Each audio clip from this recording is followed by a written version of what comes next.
And welcome back to another edition of Hawk Talk. I'm Jeff Dooley, joined by former women's basketball star Alyssa Englert. And Alyssa, great to see you. How are you doing? Doing pretty well, staying safe and healthy, which is always a good thing, especially during these times. But doing well, thank you. That is a good thing for sure. Tell us and all the Hawk fans what you're doing now. So obviously, I graduated. I was done playing basketball in 2014, and I stayed at Hartford to get my doctorate in physical therapy from 14 to 17. And I've been working as a physical therapist right here in West Hartford ever since. Wow, you must enjoy that. I know that's something that you really were passionate about. I do, yeah. Going through, injuries of my own through high school sports and, playing basketball from forever. I found out that I wanted to be a PT even before I got to college, and, UHart was a great fit for me basketball wise and school wise. So I couldn't have made a better choice. When did you realize? You said before college you knew you wanted to do physical therapy. Was there Yeah. something that Yeah, I kind of had kind of just nagging injuries that had brought me back into PT a couple times, as well as shoulder surgery before coming to University of Hartford. And I had a great physical therapist that I, really enjoyed working with, and thought that, this was kind of a cool experience to go through, see an athlete go through such a hard time and get them back to, what they love to do. So I was like, this is kind of cool. I think I would want to probably do something like this. Not that you wanted to spend time in the training room, but did you often find yourself like talking with the trainer about different injuries, maybe with other kids or maybe their experiences in their pro career? Yeah, certainly when I was in there myself, taking interest in the other people that were in there and watching how the athletic trainers, interacted with different aches and pains that people were having, or certainly some of the surgical people, you never want to see one of your teammates or one of your former student athletes come into the training room, on crutches or in a sling or that kind of stuff. But you're always like, oh, I wonder what happened to them, and kind of diving into what, their process would be going forward was kind of always interesting to me. Alyssa, what at the University of Hartford would you say helped best prepare you for your career as a physical therapist? You know, Being a student athlete in general, I think you learn how to overcome a great deal of adversity, right? Adversity individually and adversity as a team, and as certainly in your own, athletic career versus your own educational kind of path and stuff like that. So I think certainly that in the best way prepared me certainly for even my career as a PT, but certainly what, everyone's kind of going through a different flavor of adversity in some way or another, certainly during this time. Are you dealing with a lot of athletes now? Or are you dealing with all sorts of people trying to overcome injury? Yeah, I see mostly just general population orthopedic injuries and post-surgical patients, but anytime I get an athlete in my doors, it gets me extra excited. I'm diving into their treatment, especially if they've had a surgery, going through something similar myself. I seem to mesh well with those students and understand what they're going through and their crazy schedules between practice and lift and film and going to school and all that good stuff. So definitely excited when I get one that comes in my door. Well, I want to look back at your playing career because you obviously made an impact on the court, certainly with the program as a terrific leader, but more than anything, I think someone that was really a big part of the Hartford community. And nice story about you a few years back, written by Mike Anthony from the Hartford Current, talking about your community involvement and that means so much to you. Can you talk a little about that, because that's such an important thing that it's awesome when you hear that college athletes are doing this to give back. Yeah, I think in my endeavor to be a physical therapist, I obviously had just an innate desire to help people.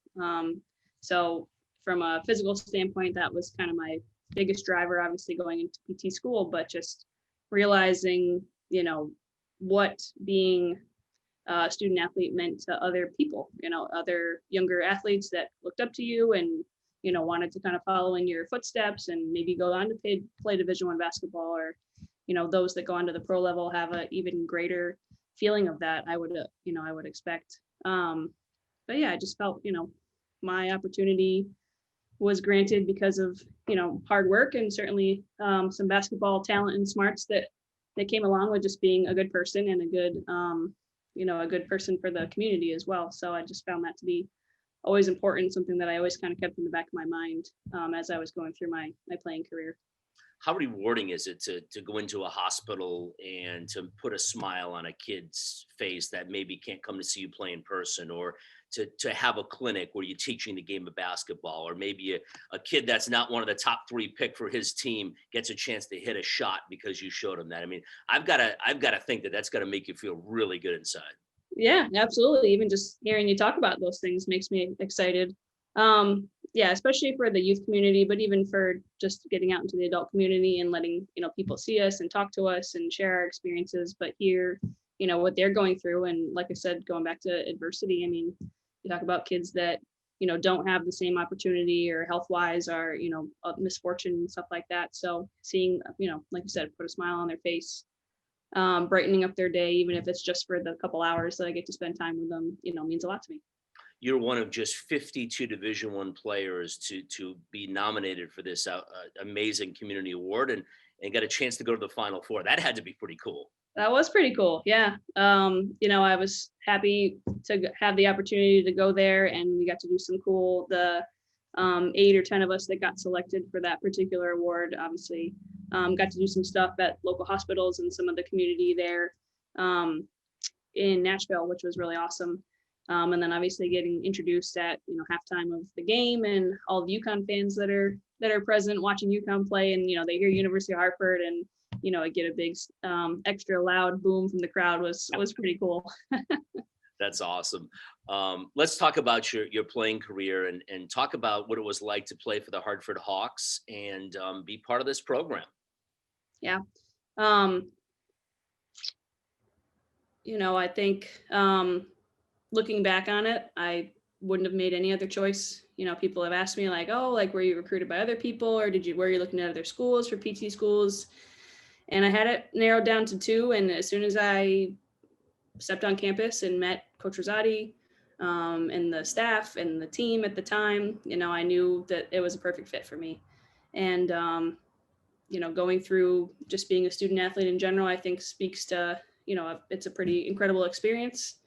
And, moving that forward into, my postgraduate, my post-bac career as a PT, and now as a working person in society who still tries to go out and play basketball on women's leagues on Sundays, which are unfortunately, canceled right now because of the COVID situation.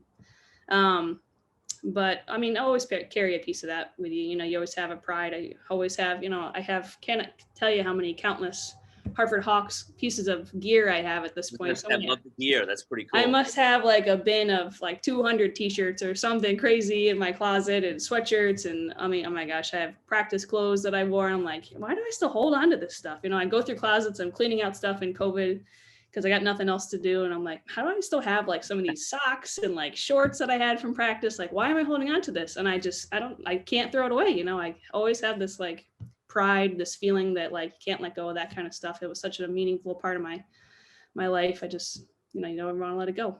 Right. When you think about your playing career and we talk about memories, is there one thing that always pops up in mind that was really special to you? As a freshman, the first time, certainly when I was there, that we made it to the America East tournament and got to play Boston University in the championship game. You're excited to go, you're a freshman, you're excited to go to this new place, you get away from home, you get to do what you love, and get a great education at the same time.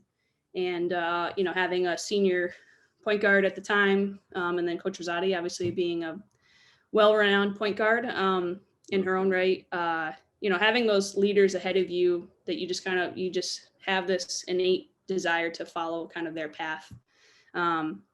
So watching Jackie Smith lead our team through what was a very adverse season initially, we were low seeded in the tournament and made it to the championship and upset, Boston University, I would say.